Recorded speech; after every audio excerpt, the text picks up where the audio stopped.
बात करेंगे विस्तार से खबरों की। कोलकाता में महिला डॉक्टर की हत्या के खिलाफ देश भर के डॉक्टर्स मंगलवार के दिन भी हड़ताल पर हैं। इस दौरान डॉक्टर्स ने अपनी सेवाएं भी स्थगित रख रखी है। हालांकि अस्पतालों में इमरजेंसी सर्विसेज को बहाल रखा गया है। कोलकाता में महिला डॉक्टर्स के लगातार जिस तरह से उत्पीड़न हो रहा है, महिला डॉक्टर के रेप और मर्डर केस को लेकर देश भर के डॉक्टर्स भी भारी रोष में है। इस मामले में इंसाफ की मांग को लेकर देश भर में डॉक्टर्स विरोध प्रदर्शन कर रहे हैं। डॉक्टर्स की हड़ताल को देखते हुए अस्पतालों में वैकल्पिक तैयारियां की गई थी ताकि मरीजों को इलाज में किसी तरह की दिक्कत ना हो, लेकिन ये तमाम तैयारियां नाकाफी साबित हो रही है। इलाज करने पहुंच रहे मरीजों को परेशानी का सामना करना पड़ रहा है। तो सरकारी अस्पतालों में डॉक्टर्स इस वक्त हड़ताल पर हैं। कोलकाता में जिस तरह से एक महिला डॉक्टर के साथ पहले दुष्कर्म किया गया, उसके बाद उसका मर्डर कर दिया गया, इसके बाद से ही देश भर में रेजिडेंट डॉक्टर्स हड़ताल पर हैं। तो अस्पताल में जो भी ओपीडी सेवाएं हैं वो इस दौरान सीमित रखी गई है। डॉक्टर्स के हड़ताल पर होने से आम मरीजों को काफी ज्यादा दिक्कतों का सामना करना पड़ रहा है। देश के कई हिस्सों में अलग अलग जगहों पर जो डॉक्टर्स हैं वो इस वक्त हड़ताल पर हैं। तस्वीरें आप देख सकते हैं किस तरह से कोलकाता में महिला डॉक्टर की हत्या के खिलाफ देश भर के डॉक्टर्स हड़ताल पर हैं। इस दौरान डॉक्टर्स ने अपनी सेवाएं भी स्थगित करी हैं। हालांकि अस्पतालों में इमरजेंसी सर्विस को बहाल रखा गया है। कोलकाता में महिला डॉक्टर के रेप और मर्डर केस को लेकर देश भर के डॉक्टर्स में भारी गुस्सा है, भारी रोष है। इस मामले में इंसाफ की मांग को लेकर देश भर में डॉक्टर्स विरोध प्रदर्शन कर रहे हैं। इंडियन मेडिकल एसोसिएशन की तरफ से स्वास्थ्य मंत्री जेपी नड्डा को पत्र भी लिखा गया, उनसे इंसाफ की गुहार भी लगाई गई और डॉक्टर्स के लिए देश भर में एक सेफ माहौल बनाने की अपील भी की गई।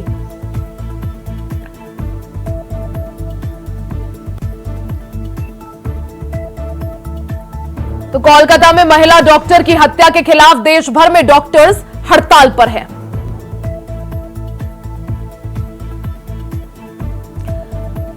तो डॉक्टर्स देश भर में हड़ताल कर रहे हैं। इस दौरान किस तरह से स्थिति हर जगह बनी हुई है, सीधा रुख कर लेते हैं।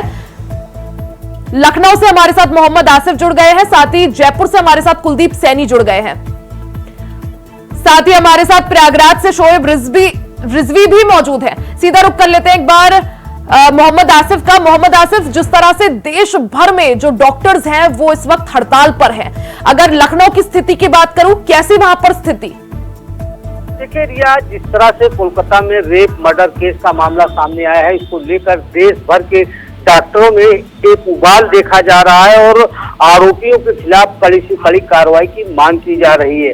और अगर राजधानी लखनऊ की बात करें तो यहाँ पर केजीएमयू और लोहिया अस्पताल के चिकित्सकों ने ओपीडी भी बहिष्कार कर दी है, जिससे जो मरीज हैं, तीमारदार हैं, उनको इलाज के लिए काफी दिक्कतों का सामना करना पड़ रहा है। क्योंकि राजधानी लखनऊ के केजीएमयू में पूरे उत्तर प्रदेश के मरीज ओपीडी में आते हैं और इलाज नहीं मिलने की वजह से कहीं न कहीं उनके सामने बड़ी समस्या भी खड़ी हो गई है। वहीं दूसरी तरफ केजीएमयू और लोहिया अस्पताल के डॉक्टरों की बात करें तो वह तख्ती लेकर जो है सड़क पर उतर चुके हैं और प्रदर्शन कर रहे हैं और उनका साफ मांग है कि जो दरिंदे हैं उनके खिलाफ कड़ी से कड़ी कार्रवाई की जाए।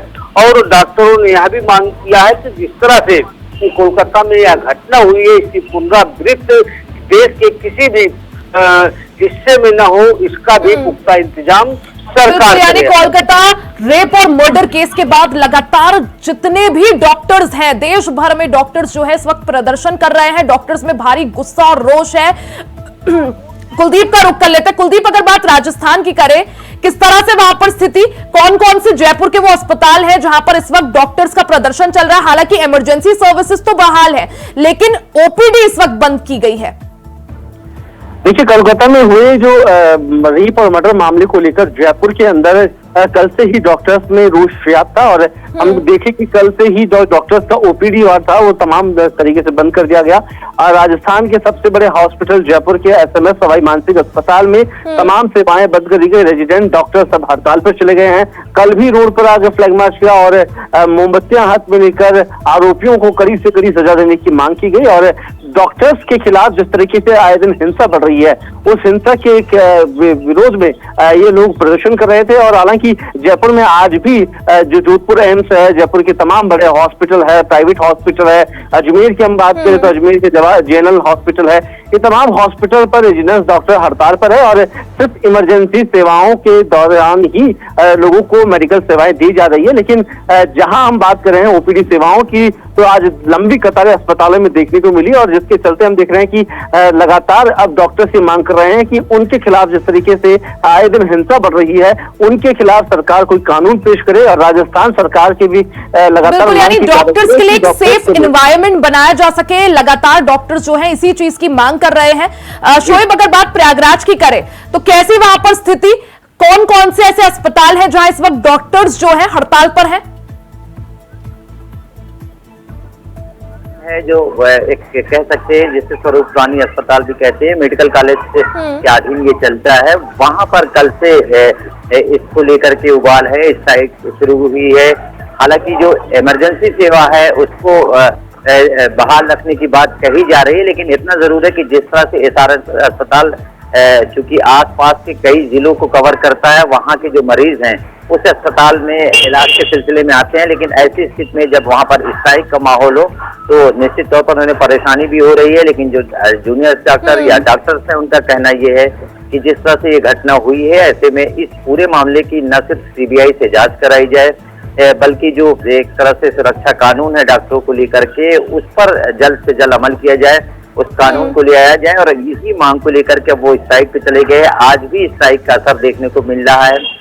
जूनियर डॉक्टर ने इस स्ट्राइक को शुरू किया था, अब उसमें सीनियर डॉक्टर भी शामिल है। हमारे पास जो सोर्सेस के हिसाब से जो सूचनाएं हैं उसके हिसाब से जो ऑपरेशन की ड्यू डेट डॉक्टरों ने दी थी इन अस्पतालों में, वो भी कहीं ना कहीं बढ़ा दी गई है, ऐसी भी जानकारी आ रही है। यानी स्ट्राइक अगर कोई नतीजा नहीं निकलता तो हो सकता है कि आगे कुछ दिनों तक ये स्ट्राइक चले, क्योंकि जिस तरह से डॉक्टर कोलकाता में जिस तरह से महिला डॉक्टर के साथ दरिंदगी की जाती है, पहले दुष्कर्म, उसके बाद उसकी हत्या, देश भर में जो डॉक्टर्स हैं इस मामले को लेकर एकजुट नजर आ रहे हैं और बुलंद कर रहे हैं अपनी आवाज। मांगे उनकी कई सारी हैं और मांग यही कि एक सेफ एनवायरनमेंट हमारे देश में बनाया जाए।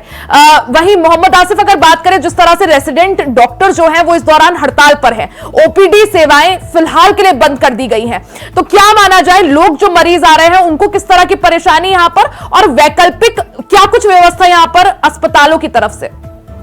देखिए रिया, अगर बात करें राजधानी लखनऊ के, चाहे केजीएमयू हॉस्पिटल हो या फिर लोहिया हॉस्पिटल हो या फिर अन्य हॉस्पिटल, यहाँ पर प्रदेश भर के हजारों मरीज प्रतिदिन ओपीडी कराने आते हैं। और जिस तरह से ओपीडी पूरी तरह से ठप कर दी गई है डॉक्टरों की तरफ से, हालांकि इमरजेंसी सेवा बहाल है, लेकिन इससे कहीं न कहीं मरीजों को दिक्कतों का सामना करना पड़ रहा है।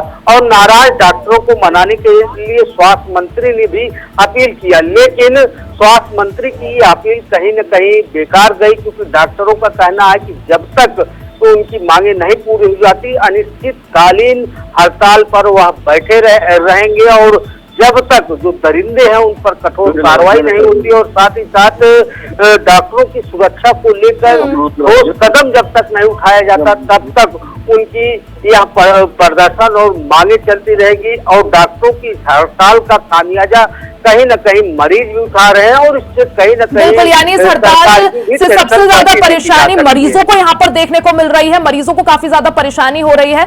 कुलदीप, अगर बात जयपुर की करें, यहाँ पर प्रशासन और सरकार की तरफ से किस तरह से डॉक्टर से बात करने की कोशिश, क्या कुछ आश्वासन उन्हें दिया जा रहा है और किस तरह से मनाया जा रहा है, क्योंकि मरीजों को काफी ज्यादा यहाँ पर परेशानी देखने को मिल रही है? देखिए, जो कोलकाता में डॉक्टर के साथ जिस तरह का जो दुष्कर्म और हत्या की गई है, उस मामले को लेकर राजस्थान सरकार ने भी उस पर केस प्रकट किया है। और जहां इस पूरे मामले को लेकर जो राजस्थान के चिकित्सा मंत्री है गजेंद्र सिंह खेमसर इस पर नजर बनाए हुए थे।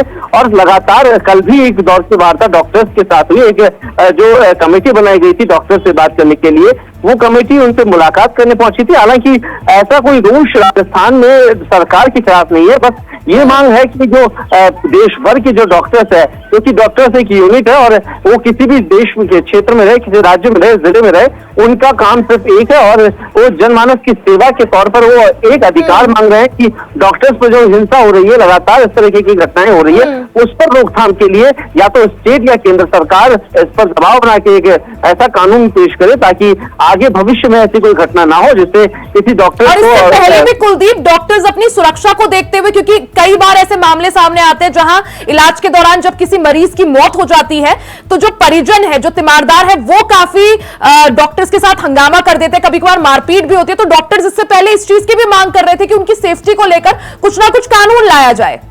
जी देखिए, जहां बात करती है कि हम मानते हैं कि डॉक्टर भगवान का रूप होते हैं, तो कहीं ना कहीं सरकार सिर्फ एक धड़ल्ले से नहीं सोच सकती, क्योंकि आए दिन हम देखते हैं स्वास्थ्य महकमे के अंदर भी कई तरह की खामियां हैं। कुछ डॉक्टर्स नाराज मिलते हैं, कुछ डॉक्टर्स की लापरवाहियां भी होती है।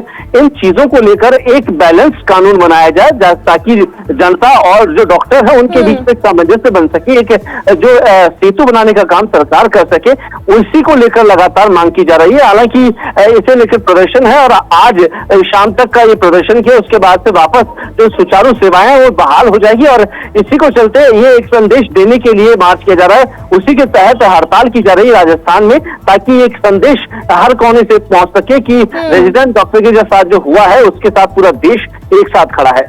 बिल्कुल यही वजह कि लगातार जो डॉक्टर्स हैं देश भर में कोलकाता में हुई घटना के बाद विरोध कर रहे हैं। शोएब, अगर बात करें प्रयागराज की, जिस तरह से ओपीडी फिलहाल बंद है, कब तक ये हड़ताल प्रयागराज में जारी रहेगी और वैकल्पिक व्यवस्था किस तरह से, अगर किसी मरीज को इमरजेंसी में कुछ सुविधा की जरूरत है तो? देखिए, ये ऑल इंडिया लेवल की स्ट्राइक है, क्योंकि पूरे देश में इसको लेकर के नाराज हैं कोलकाता की घटना को लेकर के। इसलिए इस पूरे मामले में जो उनकी ऑल इंडिया कमेटी है वो इस पूरे मामले में तय करेगी, चूंकि उनकी बातचीत जो सोर्सेस के हवाले से जानकारी है, बातचीत चल रही है, उसमें क्या निष्कर्ष निकलता है और ये स्ट्राइक कब तक रहती है ये उस पर बहुत डिपेंड करेगा। तो फिलहाल कल से ये स्ट्राइक शुरू हुई है, आज दूसरा दिन है और इसकी वजह से न सिर्फ ओपीडी बाधित हो रही है, बल्कि जो इन सरकारी अस्पतालों में ऑपरेशन की डेट आज या कल की दी गई थी वो कहीं ना कहीं बाधित हो रही है। तो अब बहुत डिपेंड करता है कि क्या इस पर फैसला था। फिलहाल अभी जो डॉक्टर्स है उनकी नाराजगी कम नहीं हो रही, क्योंकि उनकी जो डिमांड है, बिल्कुल, यानी जिस तरह से डॉक्टर्स में रोष है, गुस्सा है, डॉक्टर्स विरोध प्रदर्शन कर रहे हैं, इससे सबसे ज्यादा परेशानी मरीजों को हो रही है। और जिन लोगों का ऑपरेशन होना था आज या कल में, वो डेट भी अभी फिलहाल के लिए डिले हो गई है। शोएब, बहुत बहुत शुक्रिया। कुलदीप, आपका भी बहुत बहुत शुक्रिया। मोहम्मद आसिफ, आपका भी बहुत बहुत शुक्रिया जानकारी के लिए। यहां रुकेंगे एक छोटे से ब्रेक के लिए, जल्द वापस लौटेंगे, कहीं जाइएगा नहीं। ब्रेक के बाद आप सभी का स्वागत है। खबरों में आगे बढ़ते हैं, बात दिल्ली की कर लेते हैं। बीजेपी मुख्यालय में कॉर्पोरेटिव सेल की बैठक चल रही है। गृह मंत्री अमित शाह की अध्यक्षता में बैठक चल रही है। किसानों की स्कीम पर बैठक में चर्चा हो रही है। तो एक बड़ी खबर आपको बता दें, दिल्ली से बड़ी खबर, जहां बीजेपी मुख्यालय में कॉर्पोरेटिव सेल की अहम बैठक चल रही है। गृह मंत्री अमित शाह की अध्यक्षता में इस बैठक का आयोजन, किसानों की स्कीम पर बैठक में चर्चा हो रही है। तो भारतीय जनता पार्टी मुख्यालय में बीजेपी की तरफ से कॉर्पोरेटिव सेल की बैठक का आयोजन, गृह मंत्री अमित शाह इस बैठक की अध्यक्षता कर रहे हैं। किसानों की स्कीम को लेकर बैठक में मंथन और चिंतन चल रहा है।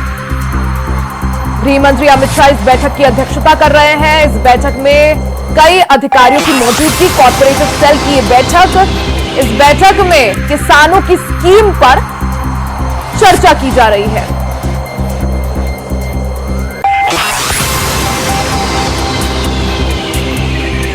राजधानी दिल्ली में बीजेपी मुख्यालय में कॉर्पोरेटिव सेल की बैठक का आयोजन, गृह मंत्री अमित शाह की अध्यक्षता में बैठक का आयोजन किया गया है।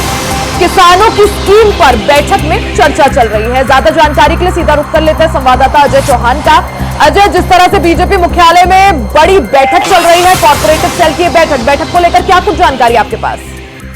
ये बताते हैं जिस तरह से लगातार जो बीजेपी किसानों को लेकर बैठक कर रही है, क्योंकि आने वाले विधानसभा भी हैं, जो किसानों की मांग है उसको लेकर भी चर्चा है, क्योंकि किसान लगातार कहने में एमएसपी को लेकर के, जीएसटी को लेकर के भारत सरकार से लगातार मांग करके आई है। लेकिन ऐसे समय कुछ राज्यों में चुनाव है, क्योंकि आने वाले समय 4 राज्यों में चुनाव भी है और अभी उपचुनाव भी होने वाले हैं। तो ऐसे में किसानों को साथ लेने के लिए, एकजुट के लिए ये एक अहम बैठक बुलाई गई थी, ताकि किसानों की जो समस्या है वो पूरी सुनी जा सके।